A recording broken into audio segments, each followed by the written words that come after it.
Bon bah voilà, il est sorti maintenant, il n'y a plus qu'à y aller. Faut faire une critique.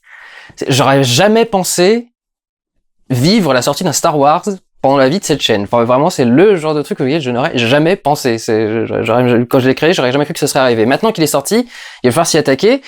Et je vais le faire dans cette vidéo sans aucun spoiler. Je vais essayer de faire une vidéo vraiment où je ne vous révèle rien. Je vais juste faire des commentaires sur la façon dont le film est réalisé, sur quelques choix de casting et très basiquement sur le scénario. Je vous ferai dans le week-end, normalement je le tourne dimanche, un vlog avec spoiler et surprise. Je vais du coup essayer de rester le plus vague possible. Je vais même pas vous résumer l'histoire du film, parce que elle est effectivement gardée secrète depuis le début et ça ferait partie des spoilers si vous alliez le voir. Donc je vais même pas vous dire comment est-ce qu'on part dans le film, je vais même pas vous dire quelle est l'histoire du film, je vais même pas vous faire le pitch. Pour résumer mon avis globalement, je suis pas déçu, c'est pas une merde, mais je pense que j'aimerais beaucoup plus le 8.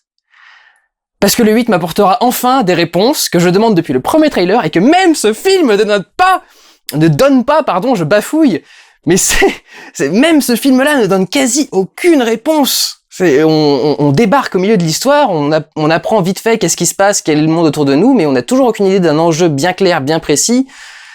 Et si cet enjeu n'est que celui qu'on nous montre, je le trouve pas très intéressant. Et c'est là que je vais commencer à y aller, c'est que moi j'étais très inquiet de savoir quelles histoires ils allaient créer pour cette nouvelle trilogie.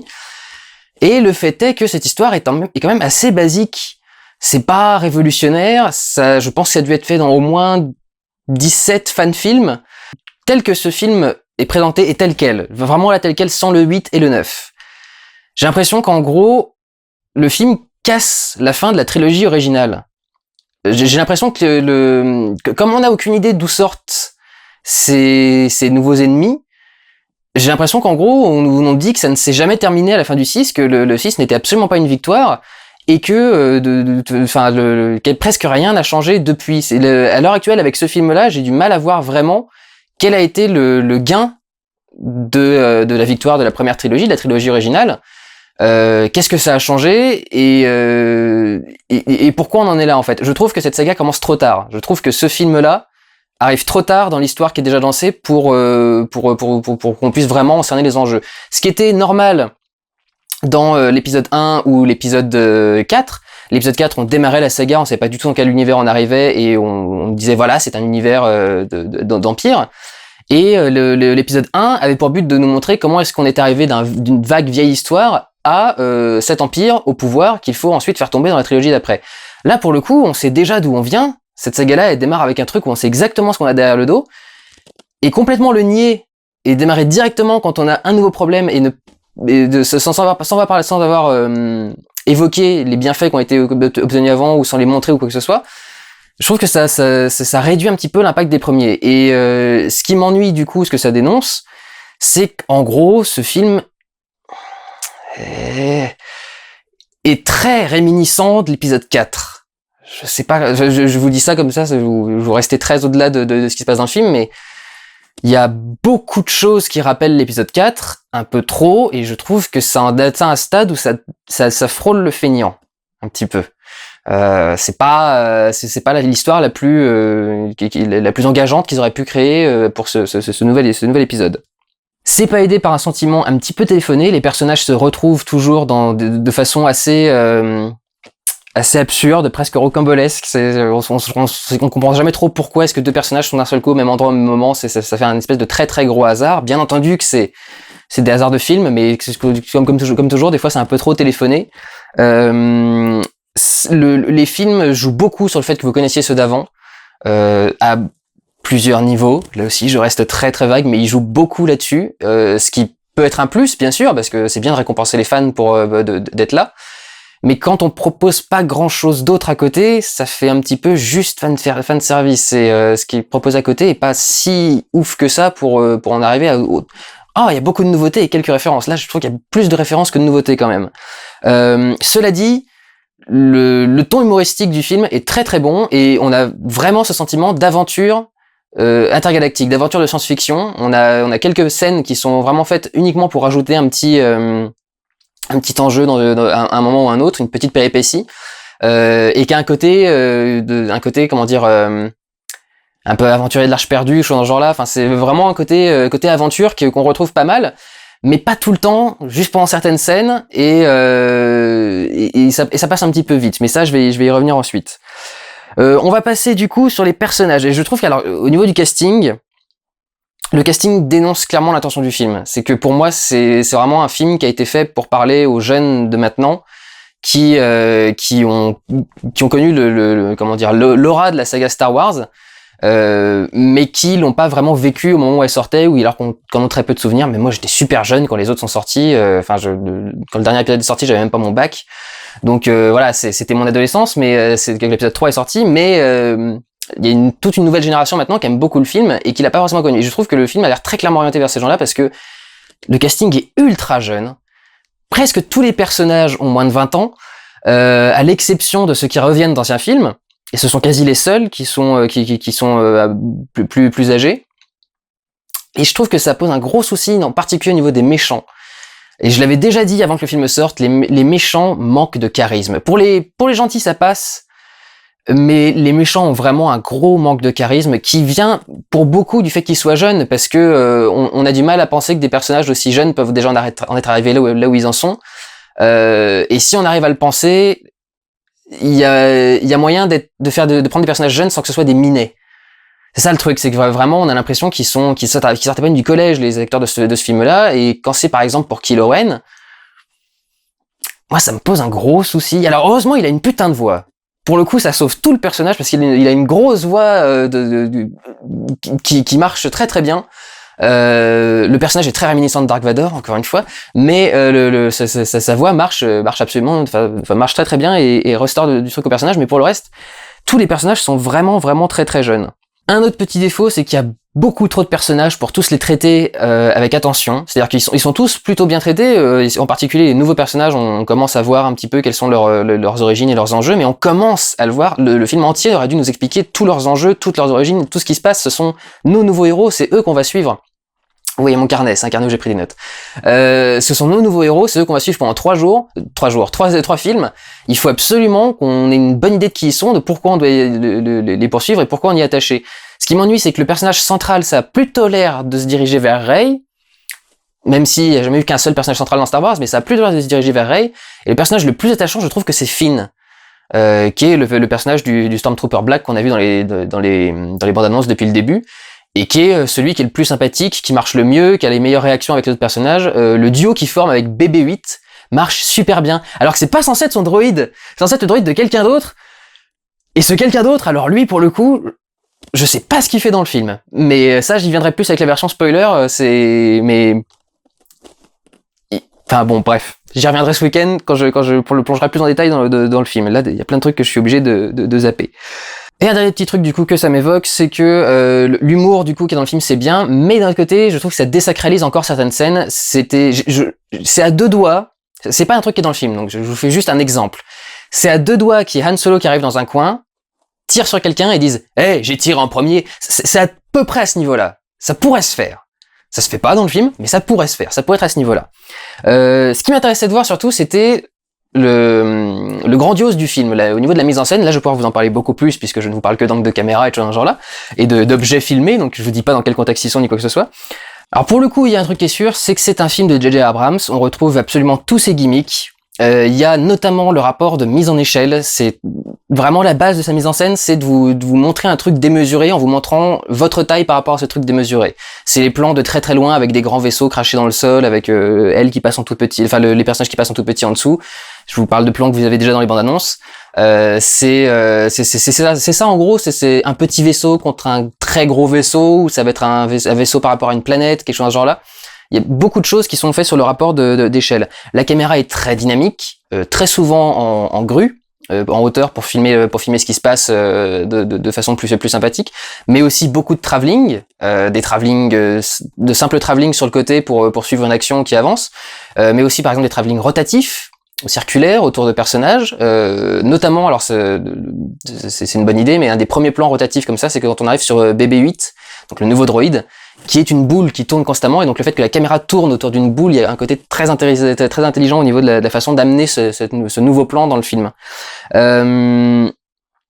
Il y a tout un tas de techniques à la Abrams, les dézooms en particulier. Il adore faire ça. Vous avez soit quelque chose filmé en plan large et puis il va faire un zoom d'un seul coup sur un élément de l'image, soit il est sur un élément de l'image, d'un seul coup il va dézoomer et vous remettre le truc c'est encore sur un jeu de proportion. Le fait de zoomer sur un truc et de le voir bien et de dézoomer pour le mettre en contexte par rapport à ce qui est autour, ou le fait d'avoir un très gros plan et de montrer un tout petit détail qu'on voyait à peine de loin et sur lequel lui zoome grâce à la caméra. Donc ça marche là aussi très très bien et c'est un truc intéressant. Il a pas mis de flair. Quasi aucun. J'en ai vu 2-3 vraiment et ils sont tous tout à fait justifiés au niveau de la mise en scène. Il y a une lumière qui arrive pour faire un effet, etc. Et ils sont faits pour que ce soit un flair intéressant. C'est-à-dire que c'est pas juste un petit reflet avec des petites bulles de lentilles, etc. Il y a un reflet de chambre. Je sais pas comment on appelle ça, mais ça reflète vraiment les bords du cadre ou un truc. Enfin, c'est très très beau. Ça marche plutôt bien et c'est totalement justifié et c'est pas de l'ajout et du trop comme il en faisait d'habitude. Il joue aussi, en parlant des flares, sur la lumière. Et en particulier la lumière de l'espace, quelque chose que les autres films faisaient pas du tout, parce que c'était beaucoup d'incrustations de maquettes. Si on s'amusait à faire des jeux de lumière en plus, genre les avoir en silhouette, ou les avoir très très éclairés par le soleil, etc., c'était encore plus horrible à incruster. Ils l'ont un peu plus fait avec la nouvelle trilogie. Là, pour le coup, Abrams joue beaucoup là-dessus, sur les effets d'éblouissement par rapport à de la lumière, ou alors les effets d'ombre, par rapport au fond de l'espace, des changements-là. Il y a beaucoup de choses qui sont intéressantes au niveau de sa mise en scène dans ce domaine-là. Et puis il fait beaucoup de plans en contre-plongée pour se mettre donc à niveau d'humain et regarder ce qu'il y a en haut, notamment dans l'espace pour des vaisseaux, mais aussi parfois pour des scènes d'action. Et je trouve que ça dessert un peu le film.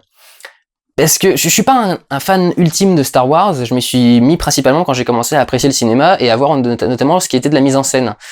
Et je trouve qu'on a perdu, avec la mise en scène très moderne d'Abrams, tout le côté noble de Star Wars. Pas tout, il reste évidemment des choses nobles, mais je trouve que sa mise en scène dans ce film-là est assez mauvaise pour gérer des trucs très dramatiques.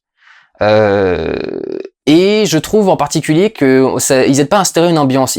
C'est filmé tellement plus près maintenant. C'est beaucoup de chants contre chants très basiques sur des personnages cadrés en taille-épaule et juste en train de se répondre les uns aux autres. Et beaucoup moins des plans larges de côté ou des plans larges latéraux pour montrer le décor, les personnages au milieu, des plans assez fixes qui montrent comme ça une taille du truc. Je trouve que c'est pas bon en particulier au niveau des décors parce que ils vivent pas, ils ont pas vraiment de personnalité. Comme on les voit très peu, généralement on passe dedans très vite. On a du mal à en cerner aussi bien le gigantisme que l'aura qui s'en dégage, quoi. C'est souvent ce qui va les desservir également, c'est justement ce côté un peu fanservice, parce qu'il y a beaucoup de décors qui ne sont que des réminiscences d'un ancien décor. C'est-à-dire que c'est que des décors qui sont là pour vous rappeler quelque chose que vous avez vu avant, et qui finalement en eux-mêmes n'ont pas beaucoup de personnalité. Et d'ailleurs ça se voit dans ce film, on reprend que des choses qu'on connaît déjà, sans spoiler, en parlant que de ce qu'on voit dans les bandes annonces et des images qui ont été diffusées. On a une planète de sable, une planète avec je vérifie que les plans sont bien dans des bandes annonces, mais oui, une planète avec de l'eau et de la verdure, et des décors de vaisseaux impériaux.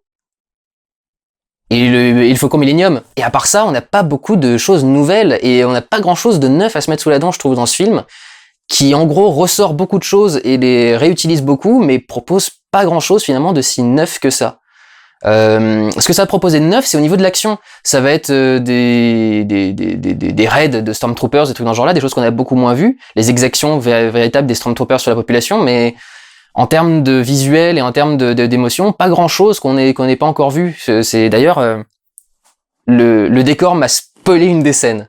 J'ai vu une scène arriver, je me suis dit je sais ce qui va se passer. C'est pas bon. Une scène de Star Wars qui se passe dans un décor comme ça, c'est pas bon. Donc voilà, je trouve qu'il y a un défaut vraiment à être à ce point collé à la saga d'origine et à si peu s'en éloigner en fait. Un dernier défaut que je vais noter vraiment pour le côté technique, mais j'ai peur que ce film ait vraiment été tourné dans la précipitation, et ce qu'il trahit pour moi, c'est qu'il y a beaucoup de défauts de points. Un truc qu'il n'y avait quasi jamais dans Star Wars avant, et que j'ai très rarement vu dans des films de J.J. Abrams. Mais là, il y a de très nombreux plans qui sont déjà retouchés numériquement pour essayer de les remettre net, parce qu'on arrive à le faire plus ou moins, mais c'est très compliqué. Je pense notamment à des plans sur Finn, dans un décor un peu vert, pour rester vague. Pendant toute cette scène-là, il est quasi constamment dans le flou. Et beaucoup de plans aussi sur, je sais pas, par exemple sur plein d'autres personnages. Je vais pas vous dire quel personnage, mais il y a beaucoup de plans où le point n'est pas sur les yeux, mais le point est un peu derrière, un peu décalé, un peu machin, et ça se voit d'autant plus dans ce film-là qu'il est entièrement tourné avec des lentilles anamorphiques, ce qui veut dire qu'elles augmentent encore plus l'effet de flou, et notamment quand le flou s'éloigne, elles l'étirent vers le haut. Et du coup, dès qu'on a un petit manque de netteté sur un visage, un petit manque de netteté sur les yeux, ça se sent tout de suite. Surtout que c'est énorme, c'est sur un grand écran, donc et puis c'est du 4K, des machins, enfin des grosses résolutions. Donc c'est quand même assez emmerdant. Et d'ailleurs, j'y pensais même plus, tellement c'est anecdotique. Mais alors la 3D, inutile. Aucune utilité à la 3D, pas une seule par un plan. Même moi qui suis ultra fan, il y a un plan d'un Star Destroyer que je vais peut-être dire ouais, celui-là il est cool parce qu'on a l'impression qu'il sort de l'écran puis il est bien cadré puis machin, mais c'est le seul plan que j'ai trouvé cool en 3D. Pour le reste, ça n'a vraiment quasi aucune utilité, ça ne ajoute rien au film. Et comme la plupart des plans sont justement très proches et non, il y a très peu de plans larges, il y a très peu de jeux de profondeur. Donc vraiment la 3D pour augmenter le prix du billet uniquement quoi. Ça n'a aucune autre utilité. Bon, c'est à peu près tout ce que je peux dire du coup sans faire de spoiler. Alors si, j'ai quand même un dernier truc à rajouter avant, c'est que je trouve la musique extrêmement passable et oubliable. La preuve, je viens de l'oublier. Et pour des compositions de John Williams, ça me paraît assez emmerdant. Je crois que c'est lié aussi au fait que le film soit très peu posé, que tout ça avance très rapidement, et qu'on n'a pas le temps vraiment de s'arrêter sur une ambiance qui dure assez longtemps pour que John Williams arrive à la faire ressortir au niveau de la musique. Je trouve que globalement, c'est plutôt illustratif de ce qui se passe, et ça pose pas beaucoup de thèmes et d'ambiance. J'ai pas de nouvelles musiques qui me soient bien restées en tête. J'ai reconnu les anciens thèmes, mais les nouveaux, je les ai pas vraiment identifiés. Et je les trouve trop discrets, pas assez présents, et Star Wars était quand même très marqué par la musique, et là je trouve que pour le coup c'est vraiment plus de l'habillage que un outil de mise en scène pour augmenter aussi le niveau impressionnant du film. Voilà. Je vous rappelle encore une fois que dimanche je ferai une vidéo où je reviendrai en détail sur tous les éléments du scénario, sur le film, sur les enjeux de cette nouvelle trilogie, etc. Je dis pas que ce film est mauvais, pas du tout. Je suis quand même assez déçu parce que je voulais absolument qu'il me surprenne au niveau de l'histoire. Et l'histoire, le film m'a pas surpris au niveau de l'histoire parce qu'il veut encore la garder très secrète, il veut encore garder les révélations pour les épisodes 8 et 9.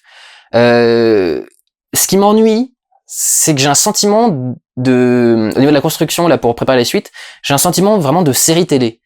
C'est-à-dire que j'ai l'impression qu'on finit ce film comme on finirait un épisode, avec aussi peu de portée dramatique. Parce que quand on finit un épisode, on sait très bien qu'il y en a un autre la semaine suivante. Quand on finit un film, on sait qu'il va falloir attendre un an et demi avant que la suite soit faite, et que ça va être un gros enjeu, et on est censé finir le film sur vraiment une touche de véritable accomplissement, ou de véritable espoir, ou de véritable résolution.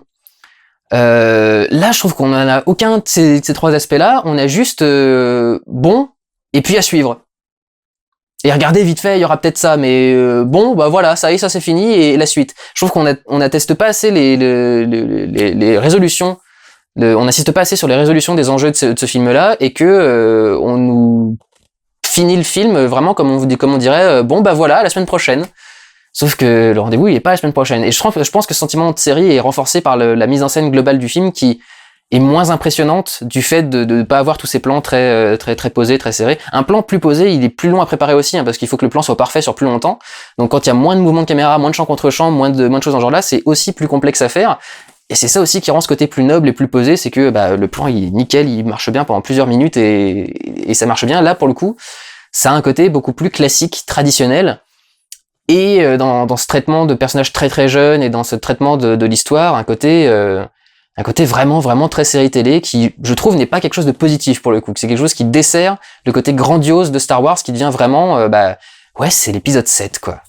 Star Wars c'est devenu comme un Saw ou un Vendredi 13 ou un truc dans ce genre-là. Pour moi, il y a vraiment un côté série. Et autant les deux autres trilogies ne m'avaient jamais donné cette impression-là, autant celle-ci me donne cette impression-là dès le début. J'ai vraiment l'impression de rentrer dans un truc moins important, moins fort, avec moins de portée. Voilà, après c'est aussi mon opinion personnelle. Peut-être qu'elle aura évolué d'ici à ce week-end, je vais peut-être me repasser le film dans la tête. Moi je suis plutôt content hein, quand même au final. Encore une fois, je dis pas que c'est une grosse merde, pas du tout. Je dis juste que c'est pas un truc énorme. C'est pas tel qu'il a été vendu, et c'est pas tel qu'il a été loué et attendu par la plupart des gens. Je trouve que c'est le minimum qu'on attendrait d'un film de ce genre-là. Et je trouve que il fait pas assez d'efforts pour aller un peu plus loin.